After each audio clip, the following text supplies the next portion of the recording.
Mathéo Radio présente À haute voix la lecture intégrale des œuvres spirituelles majeures. Aujourd'hui, La Divine Comédie de Dante Alighieri.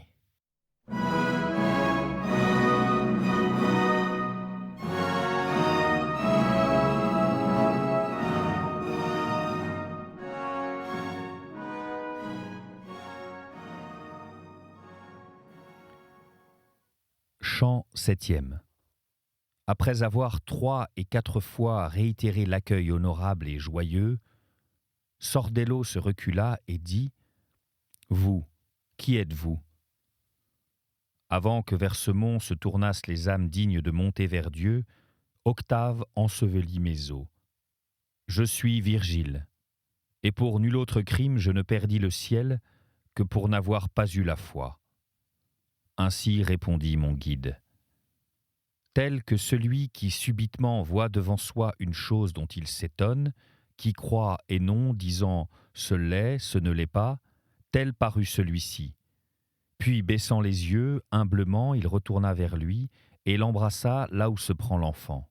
« Ô gloire des Latins, dit-il, par qui notre langue montra ce qu'elle pouvait, honneur éternel du lieu d'où je fus, à quel mérite ou à quelle grâce dois-je de te voir ? Si je suis digne d'entendre tes paroles, dis-moi si tu viens de l'enfer ou de quelle demeure. » À travers tous les cercles du royaume douloureux, répondit Virgile, je suis ici venu.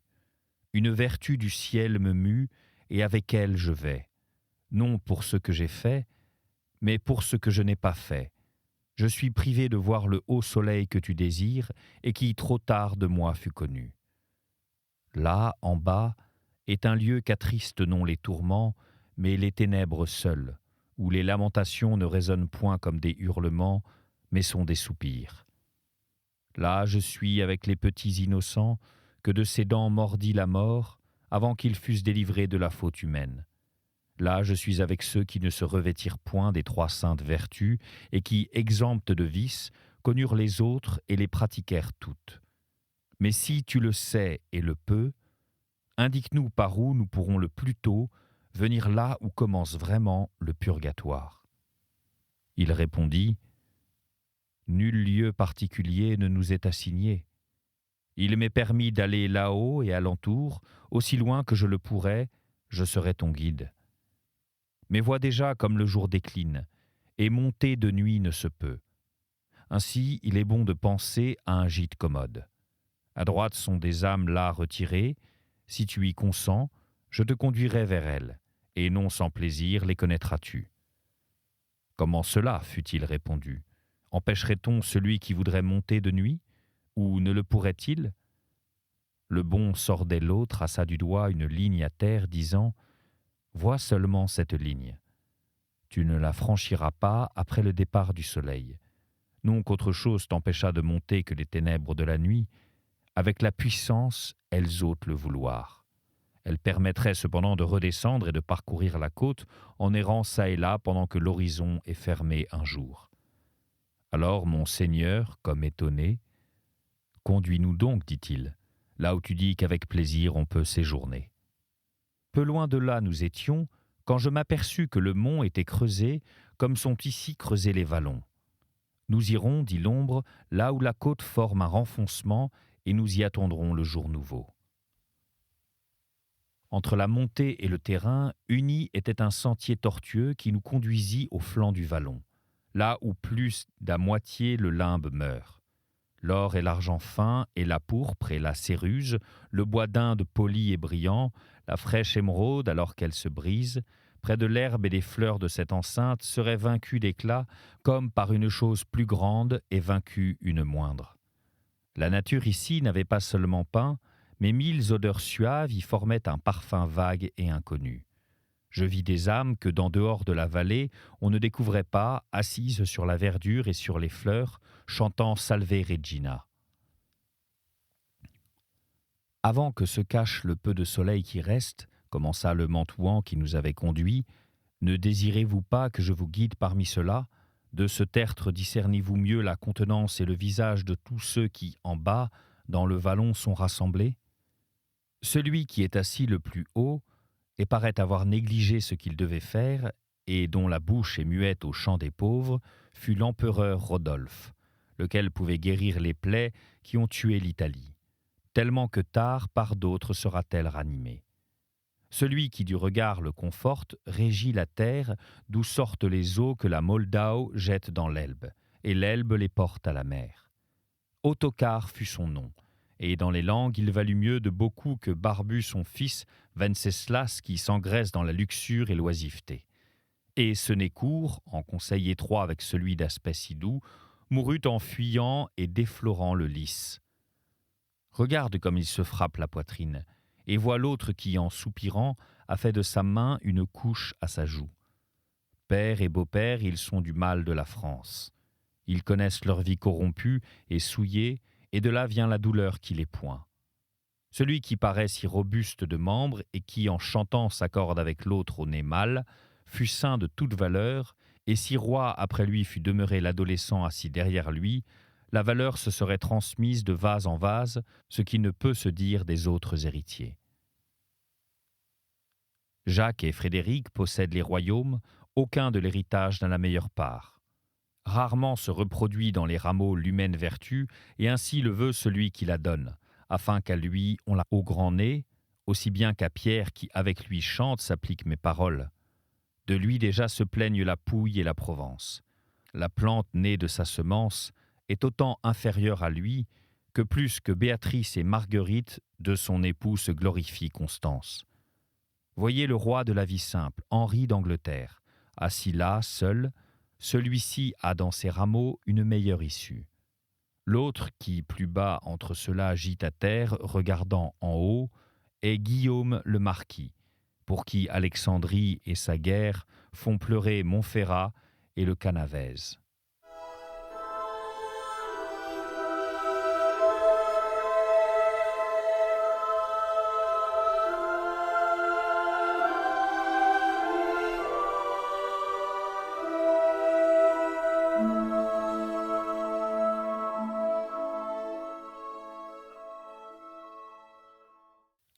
Chant 8e.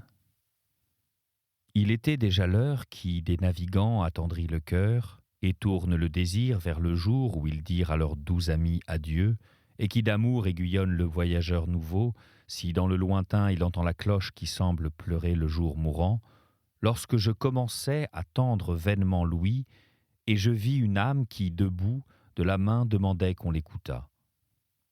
Elle vint et leva les deux mains, fixant les yeux vers l'Orient, comme si elle eût dit adieu.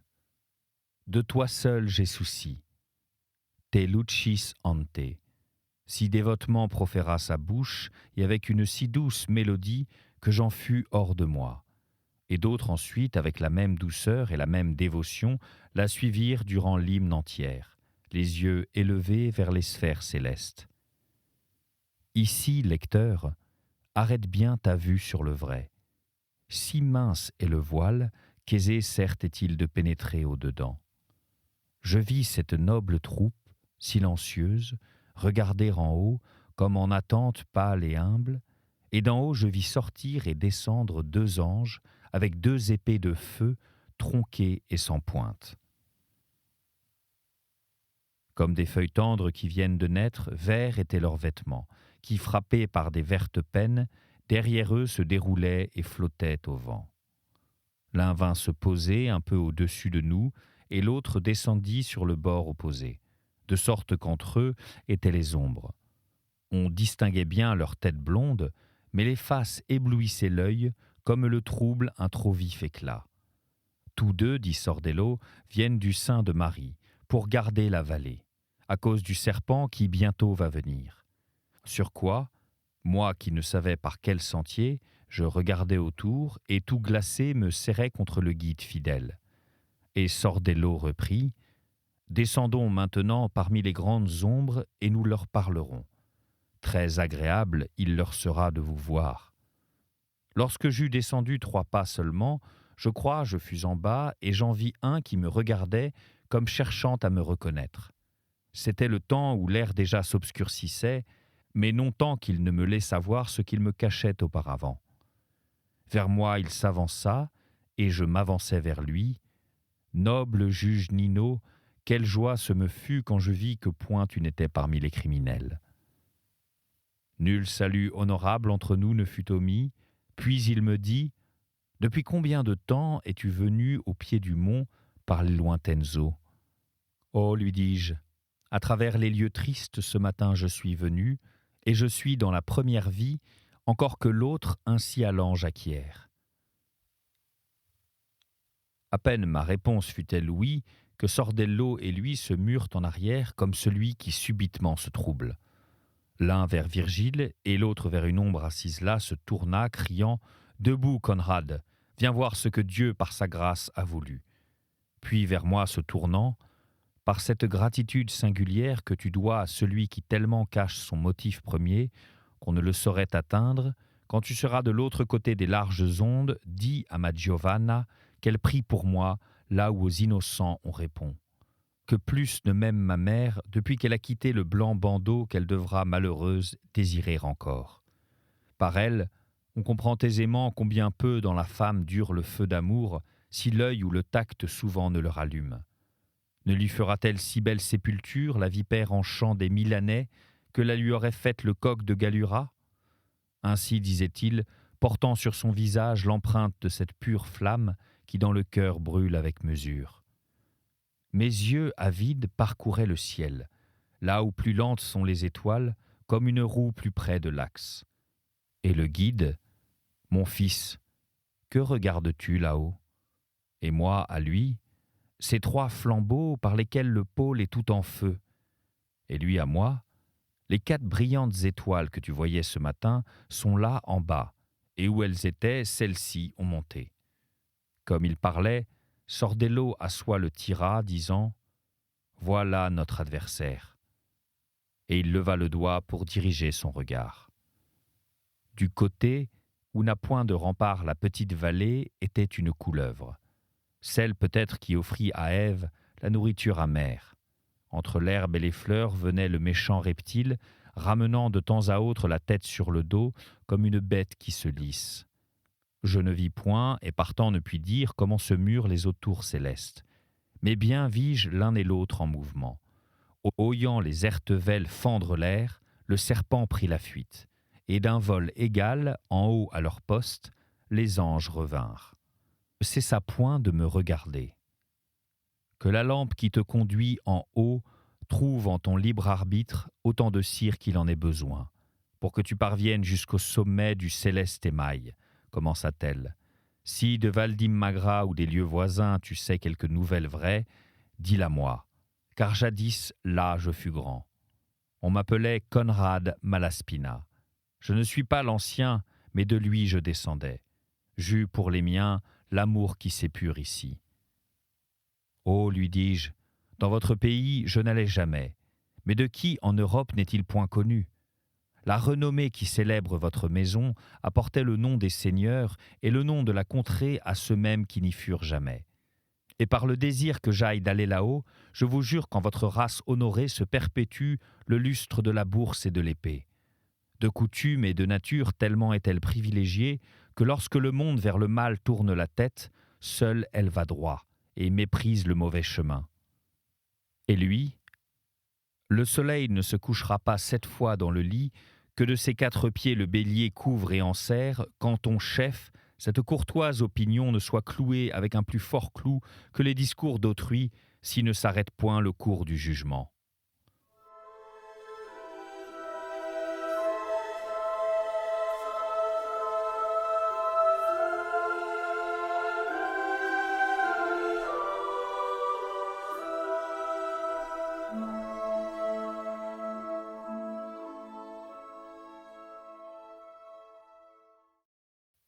Chant 9e. La concubine de l'antique Titon, sortant des bras de son doux ami, blanchissait déjà le faîte de l'Orient, son front resplendissait de gemmes, disposait selon la forme du froid animal, qui avec sa queue frappe l'homme, et la nuit en montant avait au lieu où nous étions déjà fait 2 pas, et pour achever le 3e elle abaissait ses ailes, lorsque moi, qui avais encore ce que je tenais d'Adam, vaincu par le sommeil, je m'inclinais sur l'herbe où tous 5 nous étions assis. À l'heure où, près du matin, l'hirondelle commence ses tristes laits, peut-être au souvenir de ses premières plaintes, et où l'âme plus loin de la chair voyage et moins entravée par le penser, dans ses visions est presque divine, en songe, il me semblait voir un aigle suspendu dans le ciel, avec des pennes d'or les ailes déployées, et se préparant à descendre. Et il me paraissait être là où Ganymède abandonna les siens quand il fut ravi au suprême consistoire. Et moi je pensais, peut-être d'habitude giboie-t-il ici, et d'un autre lieu dédaigne-t-il d'enlever sa proie dans ses serres. Puis il me semblait qu'après avoir décrit quelques cercles, terribles comme le foudre, il descendait et me ravissait en haut jusqu'au feu. Là, je me figurais que lui et moi brûlions, et si cuisante était l'ardeur imaginée qu'il fallut que le sommeil se rompît. Comme Achille à soi revint, portant tout autour ses yeux réveillés et ne sachant où il était, lorsque, endormi dans les bras de Chiron, sa mère le fit transporter à Syros, d'où ensuite les Grecs l'emmenèrent, ainsi revins-je à moi, lorsque de ma face s'enfuit le sommeil, et je devins pâle, comme l'homme glacé de peur. Seul, près de moi, était mon confort, et déjà le soleil avait monté plus de 2 heures, et j'avais le visage tourné vers la mer. « Ne crains point, dit mon Seigneur, sois sûr que pour nous tout va bien. Ne resserre pas en toi, mais dilate toute ta force. Te voici arrivé maintenant au purgatoire. Vois là le rempart qui le clôt tout autour, et vois l'entrée là où il paraît disjoint. Avant l'aube qui précède le jour, quand ton âme au-dedans dormait sur les fleurs dont la vallée d'en bas est ornée, une dame vint et dit « Je suis Lucia. Laissez-moi prendre celui-là qui dort, ainsi je lui rendrai sa route facile. » Sordello demeura et les autres gentilles formes. Elle te prit, et quand le jour fut clair, vint en haut, et moi sur ses traces. Ici elle te posa, et ses beaux yeux me montrèrent cette entrée ouverte. Puis elle et le sommeil s'évanouirent. Comme un homme qui doutait et se rassure, et dont la peur se change en confiance quand il découvre la vérité, ainsi je changeais. Et mon guide, me voyant sans crainte, monta par le rempart, et moi derrière lui vers la hauteur. Lecteur, tu vois bien comme j'élève mon sujet, et partant, ne t'étonne point si avec plus d'art je le rehausse. Nous nous approchâmes et déjà nous étions en un lieu où d'abord il m'avait paru qu'était une brèche, comme la fente d'un mur. Là je vis une porte et au-dessous, pour y monter, 3 degrés de couleurs diverses, et un portier qui ne disait rien encore.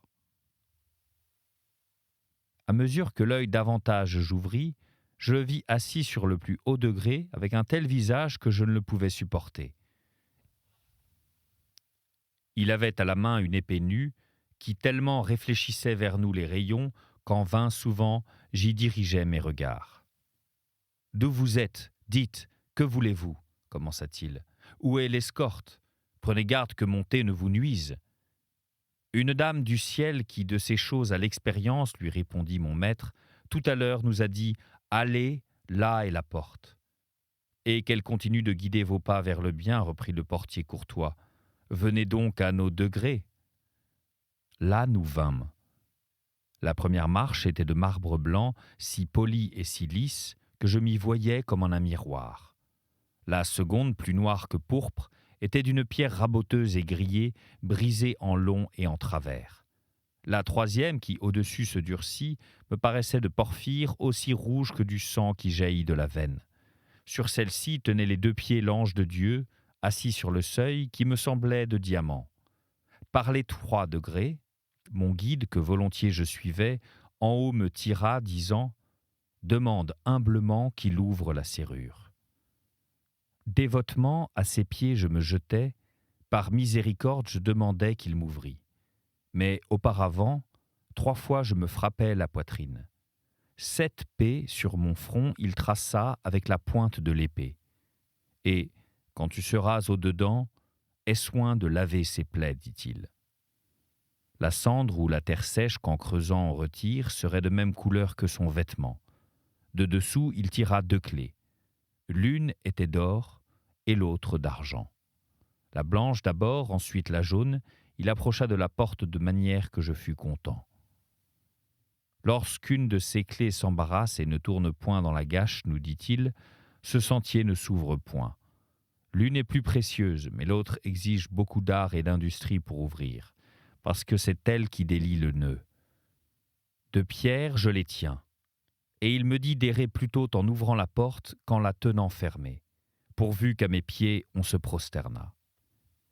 Puis il poussa l'huisse vers la partie sacrée, disant « Entrez, mais je vous avertis que dehors retourne qui regarde en arrière. » Et lorsque sur les gonds de métal solide et sonore eurent roulé les vantaux de cette porte sainte, tant ne rugit, ni si aigre ne se montra Tarpeia, quand il fut enlevé le bon Métellus, d'où ensuite il demeura maigre.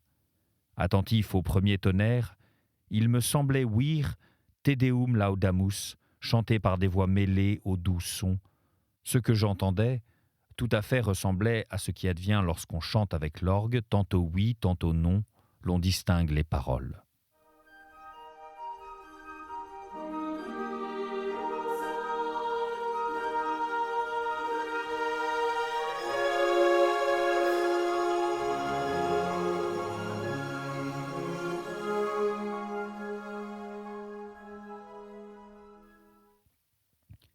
Chant 10e.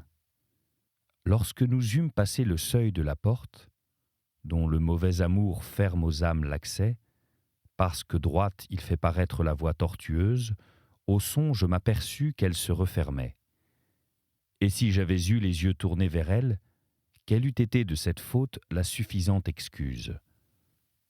Nous montâmes par un rocher fendu qui se mouvait de l'un et de l'autre côté, comme la mer qui fuit et revient.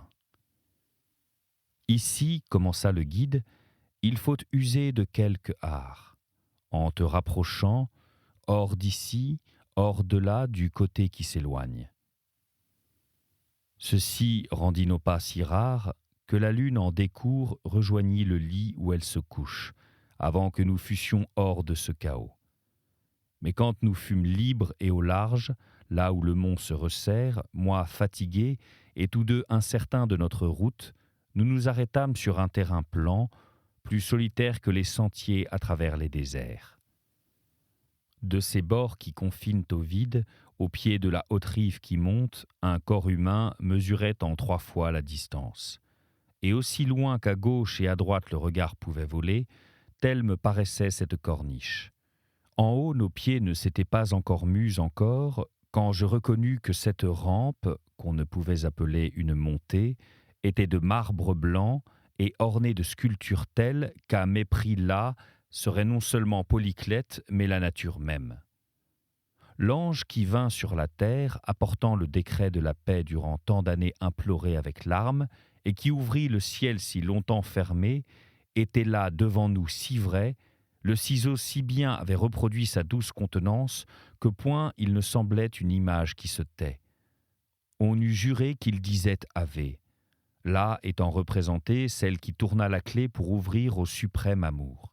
Et son attitude exprimait cette parole Ecce ancilla Dei, aussi parfaitement que d'une figure la cire reçoit l'empreinte. N'arrête pas ta pensée en un seul lieu, dit le doux maître, près de qui j'étais de ce côté où l'homme a le cœur. Lors, ailleurs, je portais mes regards, et de l'autre côté, où était celui qui me conduisait, je vis derrière Marie une autre histoire gravée dans le rocher, par quoi je passais à droite de Virgile et m'approchais afin qu'elle fût bien à ma vue. Là, dans le même marbre, étaient ciselés le char et les bœufs tirant l'arche sainte, d'où se craint un office non commis. Devant apparaissait une foule divisée en 7 chœurs, laquelle, de 2 de mes sens, à l'un faisait dire « Elle chante » et à l'autre « Non ». Pareillement, la fumée de l'encens dont on voyait l'image, du oui ou non rendait discorde le nez et les yeux. Là précédait le vaisseau béni, exultant et dansant, l'humble psalmiste, alors plus et moins que roi, en face représenté à une fenêtre d'un grand palais, Micole regardait dédaigneuse et triste. Je quittai le lieu où j'étais pour voir de plus près une autre histoire qui, derrière Micole, à mes yeux blanchissait. Là était sculptée la haute gloire du principat romain, dont la vertu mut Grégoire à sa grande victoire, je dis l'empereur Trajan, et près de lui, tenant le frein, une pauvre veuve baignée de larmes et de douleurs. Autour de lui, des cavaliers couvraient et foulaient le sol, et sur eux, on voyait les aigles d'or flotter au vent. Au-dessus de cela, la pauvrette semblait dire « Seigneur, venge-moi de la mort de mon fils dont j'ai le cœur brisé. » Et lui répondre « Attends que je revienne. » Et celle-là, comme quelqu'un dont la douleur est impatiente, « Seigneur, tu ne reviens pas ?» Et lui, « Qui sera où je suis te vengera. » Et elle, « Le bien d'autrui, que sera-ce pour toi si tu oublies le tien? Console-toi. Il convient qu'avant de partir s'accomplisse mon devoir. La justice le veut et la piété me retient. Celui qui jamais ne vit chose nouvelle ouvra ce parler visible, nouveau pour nous, parce qu'il ne se trouve point ici. Pendant que je me complaisais à regarder les images de tant d'humilité, et aussi par l'art de l'ouvrier délectable à voir, voilà de ce côté, mais à pas tardif se mouvant, une troupe nombreuse, murmura le poète. Ceux-ci nous indiqueront le chemin des hauts degrés. Mes yeux, attentifs à regarder pour voir des choses nouvelles dont ils sont avides, à se tourner vers lui ne furent pas lents. Je ne veux pas, lecteur, que se décourage ton bon propos par l'ouïr comment Dieu veut que la dette se paye. Ne regarde pas à la forme de la peine, mais pense à ce qui la suit. Pense qu'au pis, elle ne peut durer que jusqu'à la grande sentence. Je commençais. Maître, ce que je vois se mouvoir vers nous ne me paraît pas des personnes, mais un je ne sais quoi, toute ma vue s'y perd. Et lui à moi, le genre du tourment qui sur eux pèse les blottit à terre, tellement que mes yeux d'abord étaient en doute. Mais regarde fixement, et que ta vue déroule ce qui vient sous ces pierres. Déjà tu peux voir comme chacun est puni. Ô chrétiens superbes, malheureux, débiles, qui, infirmes de la vue de l'esprit, vous fiez au pas rétrograde. Ne savez-vous donc point que nous sommes des vers nés pour devenir l'angélique papillon qui, sans que rien l'en défende, vole devant la justice? De quoi gonflée, votre âme en haut flotte-t-elle? Qu'êtes-vous que d'informes insectes semblables aux vers en qui avorte la transformation? Comme pour soutenir un plafond ou un toit, à la place d'une console se voit quelquefois une figure joindre les genoux à la poitrine, laquelle, ce qui n'est pas vrai, fait naître en qui la voit une vraie douleur, ainsi vis-je fait cela quand je fus bien attentif. À la vérité, ils étaient plus ou moins contractés selon leur charge, plus ou moins grande, et qui, en sa contenance, paraissait le plus patient, pleurant, semblait me dire « Je n'en peux plus ». C'était À haute voix, une émission de KTO Radio. Aujourd'hui, La Divine Comédie de Dante Alighieri. Lecture, Fitzgerald Berton. Captation et réalisation, Gustave Schlicht et Thibaut Dagalier. Une émission disponible en podcast sur ktoradio.com et sur l'application KTO Radio.